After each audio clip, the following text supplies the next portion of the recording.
Okay, guys, we're back. So we're going to keep reading Richard Wright and the library card. At night, Richard returned to the boarding house where he had rented a room. To save money, he ate beans from the can, warmed by water from the tap. Listening to the noise of the streets below his windows, Richard felt a familiar hunger for words. There were thousands of books in the public library, but only white people could get a card and could take them out. But Richard had an idea. At work, he looked around the office trying to find one man who might understand his hunger for books.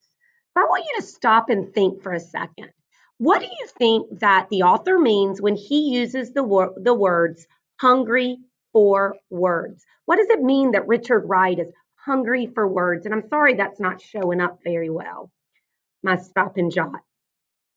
So I'm going to give you the chance after the video to share your thoughts on what you think it means when someone has a hunger for words or a hunger for books. Let's keep reading. For the most part, they were like so many white men he had known before. They would never understand a black boy who wanted a library card, a black boy who wanted to read books even they couldn't read. Only one man seemed different from the others. Jim Falk. Jim Falk kept to himself, and the other men ignored him, just as they ignored Richard. Several times, Richard had been sent to the library to check out books for him. One day, when the other men were out to lunch and Jim was eating alone at his desk, Richard approached him. "I need your help," Richard said. "Are you in some kind of trouble?" Jim asked with a suspicious look. "I want to read books. I want to use the library, but I can't get a card," Richard said, hoping Jim would not laugh in his face. "What do you want to read?" Jim asked cautiously. "Novels, plays, history?"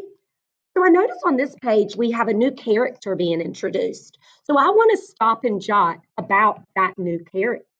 So I'm going to go ahead and start with his name. And we are going to go ahead and think about what kind of person is Jim Falk. So I'm going to have to go back and find some evidence in the text for that. So Jim Falk kept to himself.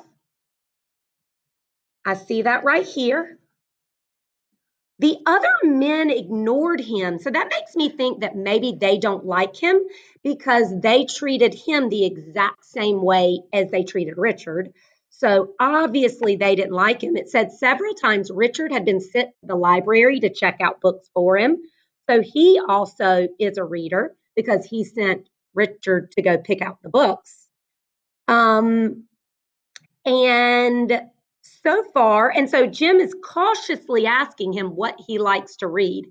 So I'm very interested to see, does Jim trust Richard? Does he not? Does he think like the other men think about Richard? Or does he think that Richard deserves some good books?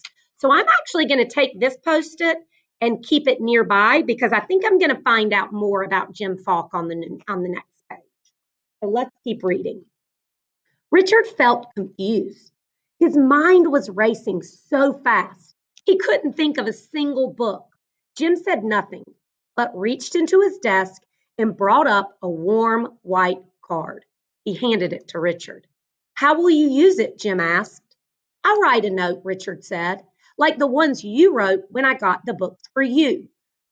"All right," Jim said nervously, "but don't tell anyone else. I don't want to get in trouble." "No, sir," Richard promised. "I'll be careful."